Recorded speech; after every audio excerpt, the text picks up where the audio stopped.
Hello friend, how are you? Welcome to competitive physics. आज हम लोग डिस्कस करने वाले हैं thermal property of matter. IIT JEE में कुछ question thermal property of matter से आते हैं। आज हम लोग उसको डिस्कस करने वाले हैं।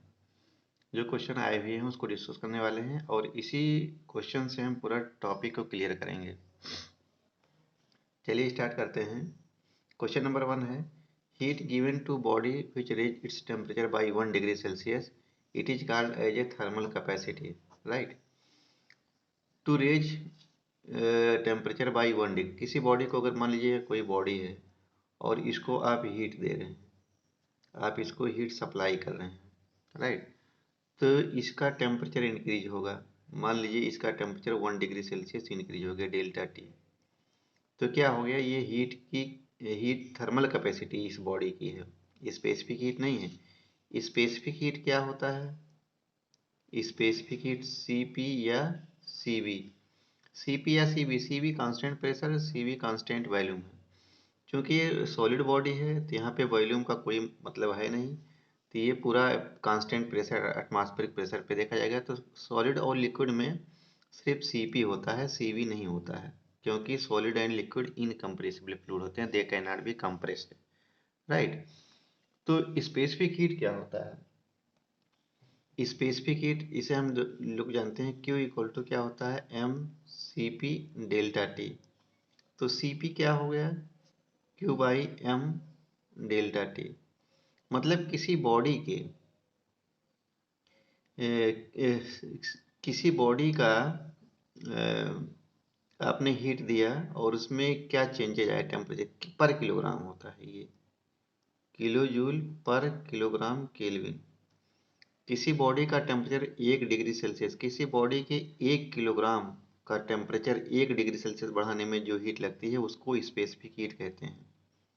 राइट। किसी प्रॉपर्टी में, जैसे ये मान लीजिए क्या है, थर्मल कैपेसिटी है, थर्मल कैपेसिटी है,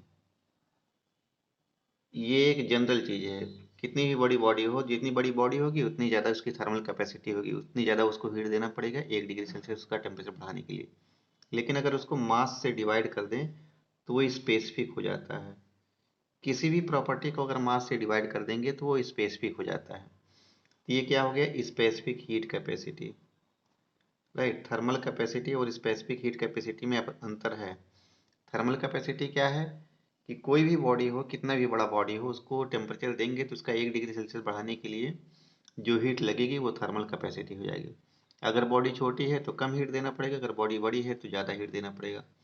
लेकिन अगर उसी थर्मल कैपेसिटी को m से डिवाइड करें तो 1 किलोग्राम, किसी बॉडी के 1 किलोग्राम का टेम्परेचर अगर 1 डिग्री सेल्सियस बढ़ाना है तो जो हीट लगी वही होती है Cp। इसी में रख के देख लीजिए Cp क्या होता है, Q by M C P.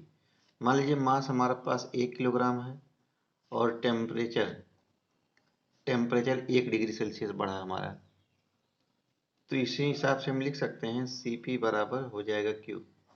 मतलब किसी बॉडी का 1 किलोग्राम मास का टेम्परेचर 1 डिग्री सेल्सियस बढ़ाने के लिए जो हीट लगी वही होगी स्पेसिफिक हीट।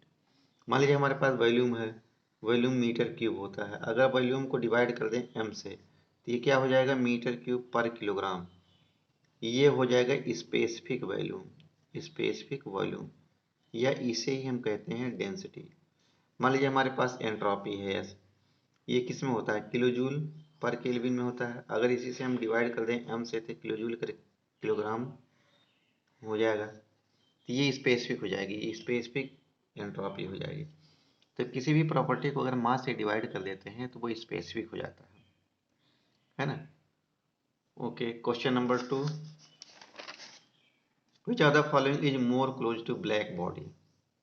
सबसे पहले ये जानना पड़ेगा ब्लैक बॉडी है क्या। ब्लैक बॉडी, ब्लैक बॉडी का जो टर्म है वो रेडिएशन से रिलेटेड है, थर्मल रेडिएशन। राइट। रेडिएशन क्या है, रेडिएशन तो आपको पता है कि there are 3 mode of heat transfer, conduction, conduction mode of heat transfer, convection and radiation. Conduction, convection and radiation, यही 3 मोड है हीट ट्रांसफर के किसी बॉडी में, नंबर 1, 2, 3। कंडक्शन किस में होता है? सॉलिड में होता है, राइट। कंडक्शन क्या होता है? कंडक्शन किस, मान लीजिए हमारे पास कोई सॉलिड है और उसमें हीट ट्रांसफर हो रहा है, तो हीट जो ट्रेवल कर रही है बॉडी के अंदर से, conduction is a mode of heat transfer in which heat transfer through the body, body के अंदर से हीट ट्रांसफर होती है। इसमें जो थर्मल प्रॉपर्टी होती है वो थर्मल कंडक्टिविटी होती है।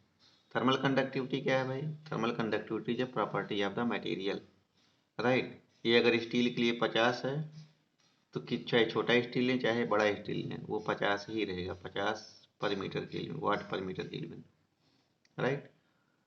तो थर्मल कंडक्टिविटी में, thermal conductivity is property of metal, it show the heat conducted by the body, है ना। कन्वेक्शन में क्या होता है?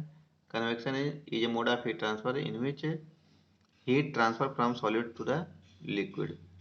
Radiation is another mode of heat transfer depend on the temperature. तो जो ब्लैक बॉडी है वो रेडिएशन से संबंधित है ना। तो ब्लैक बॉडी है क्या?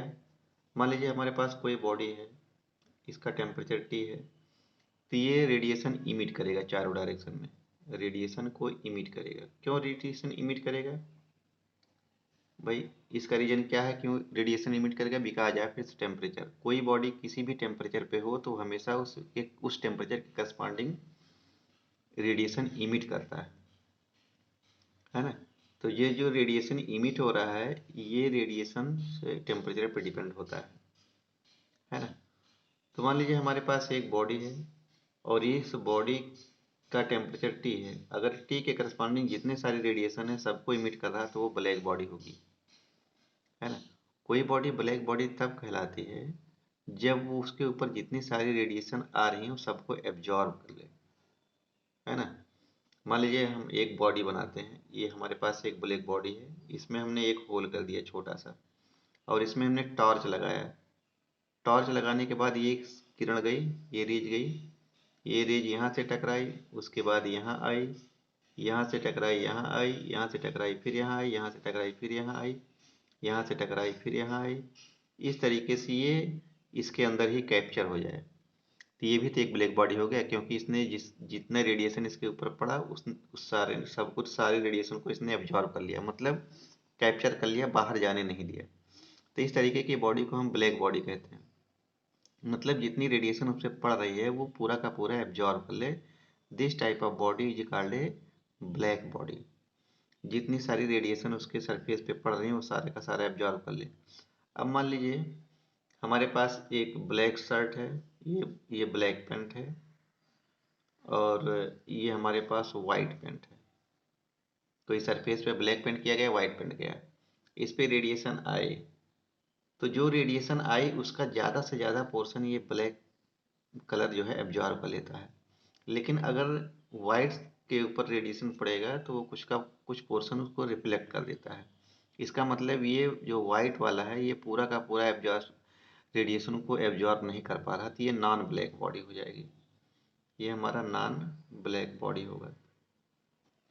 मान लीजिए 100 जूल इस पे आ रहा है, पूरा 100 का 100 जूल ये एब्जॉर्ब कर लिया, कुछ ना रिफ्लेक्ट किया ना ही ट्रांसमिट किया, ना इसके पार जाने दिया ना इसके रिफ्लेक्ट किया। रिफ्लेक्शन भी जीरो है, ट्रांसमिशन भी जीरो है। इसका मतलब पूरा का पूरा रेडिएशन एब्जॉर्ब कर लिया बॉडी में।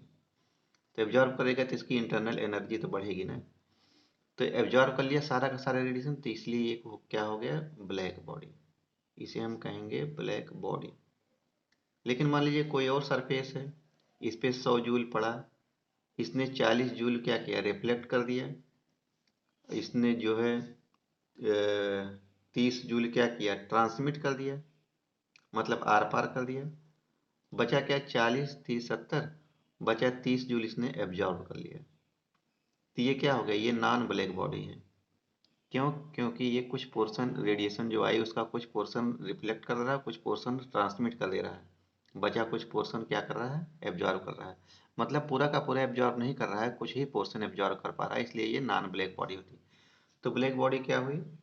ब्लैक बॉडी वो बॉडी हुई जो सारा का सारा रेडिएशन को एब्जॉर्ब कर लेता है किसी टेम्परेचर पे, that is called a black body.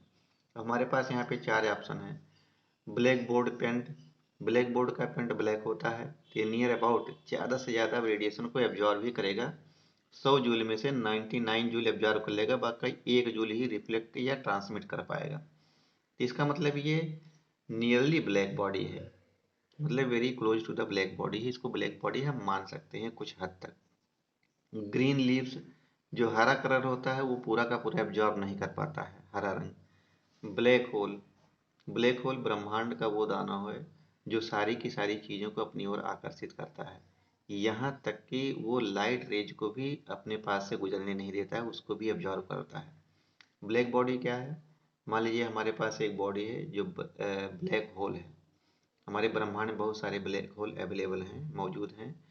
उनका क्या काम है? उनका डेंसिटी बहुत ज़्यादा होता है। डेंसिटी बहुत ज़्यादा होने की वजह से उसका ग्रेविटी बहुत ज़्यादा होता है। जैसे ग्रेविटी अर्थ अर्थ की अगर हम बात करें, अर्थ की बात करें तो ग्रेविटी नियर अबाउट 10 मीटर पर सेकंड स्क्वायर है।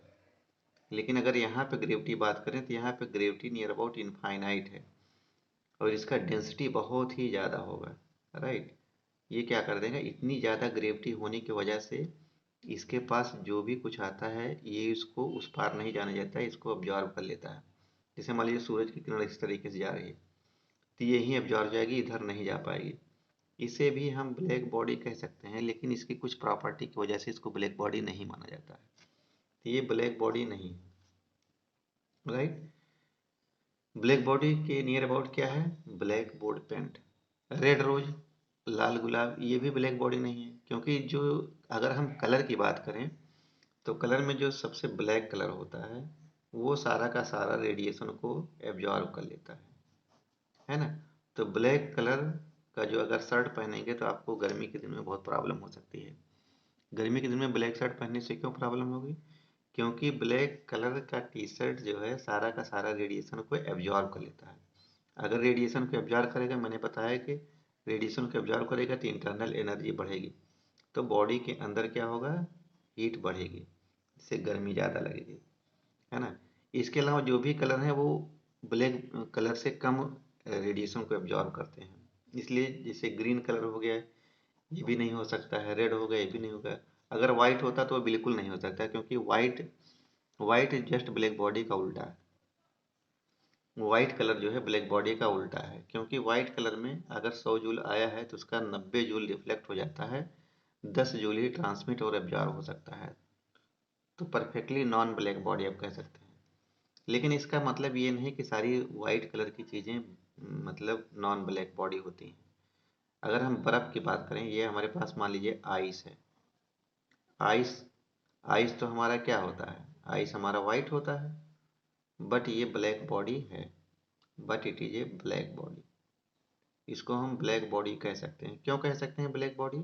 उसका रीज़न ये है कि आइस जो है ये सारी की सारी रेडिएशन को एब्जॉर्ब कर लेता है, ये रिफ्लेक्ट नहीं करता, रिफ्लेक्शन होता ही नहीं आइस से, सारा का सारा रेडिएशन को एब्जॉर्ब कर लेता है। That's why it is also a black body. तो इसका मतलब ये है कि अगर कोई चीज़ वाइट है, इसका मतलब ये नहीं कि वो जो है नॉन ब्लैक बॉडी है। वाइट कलर भी ब्लैक बॉडी हो सकती है, और कोई ब्लैक है तो वो भी नॉन ब्लैक बॉडी हो सकती है। मान लीजिए कोई कलर ब्लैक है, ये हमारे पास ब्लैक कलर है, ये ब्लैक है। अगर इसको इस तरीके से बनाया जाए कि इसका सारा का सारा रेडिएशन इमिट हो जाए तो वो जो है नॉन ब्लैक बॉडी होती है। ये कोई कंपलसरी नहीं है कि कोई ब्लैक वाइट चीज़ है तो वो ब्लैक नहीं है, ब्लैक नॉन ब्लैक बॉडी है, वो भी ब्लैक बॉडी हो सकती है। ठीक है। Next question, if mass energy equivalence is taken into account when water is equal to ice, then mass of water should be।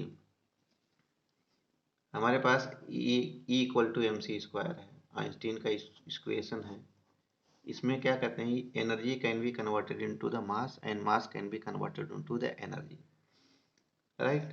मतलब अगर एनर्जी कहीं से जनरेट हो रही है इसका मतलब मास वहाँ पे डिक्रीज कर रहा है, लेकिन अगर कहीं एनर्जी डिक्रीज हो रही तो इसका मतलब मास वहाँ पे इंक्रीज कर रहा है। E equal to M C square, ठीक है। यहाँ पे कहा गया है हमारे पास वाटर है, इस वाटर को हमने आइस में कन्वर्ट किया 0 डिग्री सेल्सियस पे। मान लीजिए फिर 25 डिग्री सेल्सियस पे वाटर था, अभी इसी वाटर को 0 डिग्री सेल्सियस में कन्वर्ट किया और ये बन गया आइस हमारा। तो भाई अगर वाटर को आइस में कन्वर्ट करना है, इसका मतलब यहाँ से हीट को रिलीज करना पड़ेगा, हीट को निकालना पड़ेगा। अगर हीट निकल रहा है तो इसका मतलब यहाँ का मास कम होना चाहिए, मास डिक्रीज होना चाहिए। इस अभी मैंने बताया कि E इक्वल टू mc² क्या है। E इक्वल टू mc² मतलब at the expense of mass you will gain heat, at the expense of heat you will gain mass. अगर मास जो है कम हो रहा है तो इसका मतलब एनर्जी बढ़ेगी, एनर्जी अगर बढ़ रही है तो मास घटेगा। यही है पूरे ब्रह्मांड का concept, E equal to mc², है ना। इसका मतलब ये नहीं कि अगर आप कंडा ले गए, कंडा लेके बैठे हुए हैं, उसको जला दिए, है ना, तो कंडा जो है खत्म हो जाएगा। मतलब कंडे का जो है मास डिक्रीज हुआ तो कुछ एनर्जी निकली, लेकिन ये इतनी एनर्जी थोड़ी निकल जाएगी कि आप जो है न्यूक्लियर बम बना सकते हैं या हाइड्रोजन बम बना सकते हैं। इसमें जो मास है यहाँ पे राख में कन्वर्ट हो रहा है, मास कहीं गायब नहीं हो रहा है, मास यहाँ पे राख में कन्वर्ट हो रहा है ना। वहाँ पे मास को मैंने बात किया है। जैसे मान लीजिए आपने कंडा ही लिया, कोई लकड़ी का टुकड़ा लिया, तो उस लकड़ी के टुकड़े में बहुत सारी चीज़ें होती हैं, वाटर भी तो होता है, वाटर खत्म हो जाएगा, लेकिन लकड़ी जलने के बाद राख बचती है, ऐश, ऐश तो बचती है। ऐसा मतलब थोड़ी नहीं कि एम गायब हो गया है। 1 किलोग्राम अगर एम 1 किलोग्राम मास अगर गायब हो जाए तो उसके बराबर जो एनर्जी निकलती है बहुत ज़्यादा एनर्जी होती है। उस पूरी एनर्जी से पूरी दुनिया को 1 साल तक चला सकते हैं, 1 किलोग्राम एनर्जी से। लेकिन यहाँ पे 1 किलोग्राम आप लकड़ी जलाएंगे तो सिर्फ आप ही बैठ के जो है खाना पका सकते हैं। इसका मतलब ये है कि यहाँ पे जो मास है वो जो है ख़त्म थोड़ी हो रहा है, वो तो ऐश में कन्वर्ट हो रहा है। मास जो है ऐश में कन्वर्ट हो रहा है, राख में कन्वर्ट हो रहा है। और यहाँ पे मास जो है पूरा का पूरा ख़त्म हो जा रहा है। जैसे रेडियो एक्टिव एलिमेंट की बात करें, जैसे यूरेनियम की बात करें, थोरियम की बात करें। यूरेनियम के अगर 1 किलोग्राम ले लिए और उसमें से 1 ग्राम जो है कम हो गया, तो बचा कितना, 999 ग्राम बचा। तो ये जो 1 ग्राम ख़त्म हुआ है उसी के करस्पॉन्डिंग जो एनर्जी निकली वो mc² होती है। 1 ग्राम मतलब 10⁻³ c क्या होता है, 3 × 10⁻8 का स्क्वायर, ये हो जाएगा 10⁻³ 9 × 10⁻16, 9 × 10⁻13, है ना। इतना जूल, मतलब अगर 9 × 10⁻10 जूल, इतना जूल एनर्जी निकलता है एक एक ग्राम मास से। सोचो 1 किलोग्राम मास से कितनी एनर्जी निकलेगी, है ना। तो इस तरीके से है E इक्वल टू mc²। अगर हीट रिलीज हो रही तो इसका मतलब मास डिक्रीज होना चाहिए, तो ऑप्शन ये रहेगा E इक्वल टू mc² के कारण। Two sphere of same material have radii 1 metre and 4 metre and temperature 400,000 Kelvin and 2000 Kelvin respectively. The ratio of energy radiated per second by the first sphere to that of second। हमारे पास दो sphere हैं, एक sphere 1 है, इसका radius R1 कितना दिया गया है, 1 मीटर, और एक बड़ा स्फेयर है जिसका रेडियस, इसको हम 2 मान लें, तो इसका जो रेडियस दिया गया है वो 4 मीटर दिया गया है। इसका जो टेम्परेचर दिया गया है वो 4000 केल्विन है टेम्परेचर, और इसका टेम्परेचर कितना है, 2000 केल्विन है। तो बचाना है कि कितना रेडिएशन इमिट हो रहा है। रेडिएशन क्या होती है, ब्लैक बॉडी रेडिएशन की बात करें तो क्या होती है, सिग्मा ए T⁴ होता है ये black body radiation. Black body radiation और नॉन ब्लैक बॉडी रेडिएशन क्या होती है, एप्सिलॉन सिग्मा ए T⁴। ब्लैक बॉडी क्या है, अभी थोड़ी देर पहले मैंने बताया कि ब्लैक बॉडी सारा का सारा रेडिएशन को इमिट कर रहा है। मतलब 100 जूल है तो 100 जूल को पूरा का पूरा एब्जॉर्ब कर ले रहा है, इमिट कर सकता है, तो ये ब्लैक बॉडी हो गया। इसका मतलब अगर कोई नॉन ब्लैक बॉडी है तो 100 जूल अगर उसको दिया जाए तो वो 90% जूल एब्जॉर्ब कर लेगा, बाकी 10% जूल जो है रिजेक्ट कर देगा, रिफ्लेक्ट कर देगा या ट्रांसमिट कर लेगा। इसीलिए यहाँ पे एक टर्म आता है इमिसिविटी का। यहाँ पे ये टर्म नहीं है क्योंकि यहाँ पे इमिसिविटी इक्वल टू 1 है, क्योंकि ये पूरा का पूरा एब्जॉर्ब कर ले रहा है, इसलिए यहाँ पे इमिसिविटी 1 है। और ये पूरा का पूरा एब्जॉर्ब नहीं कर पा रहा, कुछ ही परसेंट एब्जॉर्ब कर रहा, मान लीजिए 90% एब्जॉर्ब कर रहा, तो इमिसिविटी कितनी आएगी, 0.9 आएगी। तो जब अगर इस क्वेश्चन में देखा जाए, अगर नॉन ब्लैक बॉडी कहा, अगर कुछ नहीं कहा तो उसको नॉन ब्लैक बॉडी ले लेंगे, अगर कुछ कहा ब्लैक बॉडी कहा तो वहाँ पे एप्सिलॉन की वैल्यू 1 हो जाएगी। तो यहाँ पे मान लीजिए ब्लैक बॉडी दोनों हैं, EB1 बाई EB2 कितना हो जाएगा, डायरेक्टली प्रोपोर्शनल टू, देखो यहाँ से EB is directly proportional to area into T की पावर 4। यहाँ पे EB1 बाई EB2 क्या हो जाएगा, A1 T1 की पावर 4 बाई A2 T2 की पावर 4। तो इसको हम लिख सकते हैं A1 क्या है, 4 पाई R1 square by 4 pi R2 square into T1 की पावर 4 बाई T2। ये एक लाइन का क्वेश्चन है और कुछ नहीं। इसका मतलब ब्लैक बॉडी 1 और ब्लैक बॉडी 2 का जो रेडिएशन का इमिशन होगा वो R1 स्क्वायर T1 की पावर 4 R2 स्क्वायर T2 की पावर 4 के बराबर होगा। R1 हमारा 1 है और T1 हमारा 4000 है, 4000 की पावर 4, और R2 हमारा 4 है और T2 हमारा 2000 है, 2000 की पावर 4। सिंपल है, यहाँ पे 4 की पावर 4 है, यहाँ पे 4 स्क्वायर है, यहाँ पे 2 की पावर 4 है। ये कितना हो जाएगा, 2 की पावर 4, ये भी 4 की स्क्वायर हो जाएगा, इसका मतलब ये 1 हो जाएगा। EB by EB2 equal to 1, 1 by 1 होगा। 1 लाइन का क्वेश्चन है, समझाने में थोड़ा टाइम लगता है। According to Newton's law of cooling, the rate of cooling of body is proportional to delta theta की power n, where delta T is the temperature difference of body and surrounding and n is equal to। Newton's law of cooling क्या कहता है भाई, जैसे मान लीजिए, पहले इसको फिजिकली समझें है क्या। मान लीजिए हमारे पास एक बॉडी, इसको भट्टी से निकालें हम, अभी ये 100 डिग्री सेल्सियस इसका टेम्परेचर है, आपने इसको भट्टी से निकाला और सराउंडिंग में रख दिया। सराउंडिंग का टेम्परेचर हमारा 30 डिग्री सेल्सियस है, वातावरण का टेम्परेचर 30 डिग्री सेल्सियस है। तो जिस इंस्टेंट पे आपने इसको सराउंडिंग में रखा और T इक्वल टू जीरो, उसी इंस्टेंट पे T इक्वल टू जीरो पे स्टार्ट करिए मान लीजिए, तो जिस इंस्टेंट पे रखा वहाँ पे सराउंडिंग में, तो उस समय टेम्परेचर डिफरेंस क्या होगा, delta T1। 100 minus 30 70 degree Celsius होगा। मान लीजिए 1 मिनट की बाद हम बात करें, 1 मिनट बाद ये थोड़ा ठंडा हो जाएगा, इसका टेम्परेचर मान लीजिए हो गया 80। तो 1 मिनट बाद डेल्टा T2 कितना हो जाएगा, 80 माइनस 30, ये हो जाएगा 50 degree Celsius.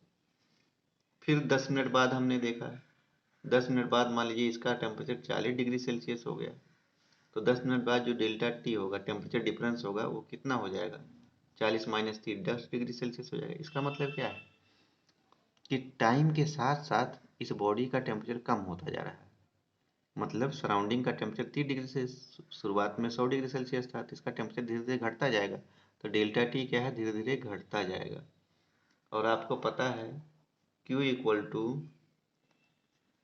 Q directly proportional to delta T, है ना। Q डायरेक्ट, जितना ज़्यादा डेल्टा टी होगा उतना ही ज़्यादा हीट ट्रांसफर होगा। तो शुरुआत में T इक्वल टू 0 पर डेल्टा टी 70 था, तो रेट ऑफ हीट ट्रांसफर ज़्यादा होगा। थोड़ी देर बाद डेल्टा टी कम होगा तो रेट ऑफ हीट ट्रांसफर, जैसे मतलब जैसे जैसे टाइम बढ़ता जाएगा रेट ऑफ हीट ट्रांसफर कम होता जाएगा। उसका वजह है कि डेल्टा टी कम होती जाएगी। देखो कहीं पे भी हीट ट्रांसफर होना है तो वहाँ पे डेल्टा टी होना चाहिए, without delta T heat transfer हो ही नहीं सकता है। तो अगर हीट का ट्रांसफर होना है तो डेल्टा टी होना ज़रूरी है। जैसे आप चाय रखते हैं, चाय छान के रखते हैं तो क्या होता है, चाय का टेम्परेचर ज़्यादा होता है। उस समय चाय का टेम्परेचर मान लीजिए 80 डिग्री सेल्सियस था, लेकिन थोड़ी देर आप क्यों रखते हैं, क्योंकि सराउंडिंग का टेम्परेचर 30 डिग्री सेल्सियस है। तो क्या होगा, शुरुआत में तो टेम्परेचर ज़्यादा है तो रेट ऑफ हीट ट्रांसफर ज़्यादा होगा, यहाँ से ज़्यादा हीट जाएगी। जैसे जैसे टेम्परेचर कम होता जाएगा ये बॉडी कूल होती जाएगी, उसके बाद आप चाय पी लेते हैं। उसका रीज़न यही है कि डेल्टा टी है तो रेट ऑफ हीट ट्रांसफर होता है। जब डेल्टा टी दोनों का बराबर हो जाएगा, ये भी 30 हो जाएगा, तो कोई हीट ट्रांसफर नहीं होगा। मतलब हीट ट्रांसफर होगा जितना इधर से होगा उतना ही इधर से होगा, मतलब एट इक्विलिब्रियम में आ जाएंगे, है ना। कोई भी चीज़ मतलब आइसोलेट है नहीं। कुछ ना कुछ ट्रांसफर होता रहता है। ये 30 डिग्री, ये भी 30 डिग्री, तो इसका मतलब ये नहीं कि यहाँ से हीट यहाँ नहीं जा रही है, यहाँ से हीट यहाँ जा रही है, यहाँ से भी हीट उतना ही आ रही है जितना यहाँ से जा रही है, तो इसका मतलब वो थर्मल इक्विलिब्रियम में हो गया है ना। तो यहाँ पे रेट ऑफ कूलिंग बताना है। तो रेट ऑफ कूलिंग क्या होती है, किस किस रेट से टेम्परेचर जो है डिक्रीज हो रहा है, किस रेट से टेम्परेचर डिक्रीज हो रहा है, rate of cooling D T by D T. अच्छा, थीटा से नोट करना है हमें, तो यहाँ पे D theta by D T directly proportional to temperature difference initially theta minus theta naught, है ना, थीटा माइनस थीटा नॉट। जैसे आपने रेडियो एक्टिव एलिमेंट के बारे में पढ़ा था, जो जो डीके होता है D N by D T, वो किसके प्रोपोर्शनल होता है, जो बचा हुआ उसी तो प्रोपोर्शनल होता है। मान लीजिए इनिशियली एन नॉट था और फिर घट के एन एफ हो गया, तो इसी का प्रोपोर्शनल होगा। इसी तरीके से जो रेट ऑफ कूलिंग है, मतलब D theta by D T, किस रेट से टेम्परेचर डिक्रीज हो रहा, वो इनिशियल कितना टेम्परेचर डिफरेंस है उस पर डिपेंड करेगा, delta theta minus delta T. या इसको हम ऐसे कह सकते हैं D theta by D T will be equal to K delta theta की पावर एन। यहाँ पे एन क्या होगा हमारा, 1 होगा। एन हमारा कितना होगा, 1 होगा, है कि नहीं। एन हमारा कितना होगा, 1 होगा। या इसी को हम इंटीग्रेट कर दें मान लो, तो ये क्या है, D theta by D T equal to minus K theta minus theta naught हो गया ये। इसको हम लिख सकते हैं डी थीटा बाई थीटा का जो वेरिएबल है उसको एक साइड में रखिए, theta minus theta naught equal to minus K D T. अब इसको इंटीग्रेट कर दें तो क्या हो जाएगा, L N theta minus theta naught equal to minus K T plus X, है ना, के टी प्लस एक्स। तो ये आ जाएगा टेम्परेचर किस तरीके से वेरी कर रहा है। ओके, तो यहाँ पे जो प्रोपोर्शनल होता है वो एन की पावर 1 होता है, जैसे डीके कांस्टेंट में एन की पावर 1 होता है, किस रेट से डीके हो रहा है। If temperature of sun were to increase from T to 2T and its radius R to 2R, then the ratio of radiant energy received on Earth is previously received radiant energy. अगर ये temperature सन का बढ़ा दिया जाए, सन तो black body मान सकते हैं, equal to sigma A T की पावर 4, है ना। सन का टेम्परेचर हम बढ़ा दे रहे हैं, पहले ये था, ये है, रेडियस भी बढ़ा दे रहे हैं। ई बी टू कितना हो जाएगा, sigma A two T two की पावर 4। मान लीजिए हमारे पास ये सन है, इसकी वजह से चारों डायरेक्शन में रेडिएशन इमिट हो रहा है, और ये बड़ा सा स्फीयर है, मान लीजिए कोई आ रहा है, इस चारों डायरेक्शन में जा रहा है, तो यहाँ से जो निकल रहा है वही तो चारों डायरेक्शन में जा रहा है, यहाँ से जो निकल रहा है वही तो चारों डायरेक्शन में जा रहा है। तो कितना निकल रहा है, इतना निकल रहा है, और ये पूरा डायरेक्शन कितना है, स्फेरिकल डायरेक्शन 4πr² है कि नहीं। ये हमारा 4πr² है। ओके,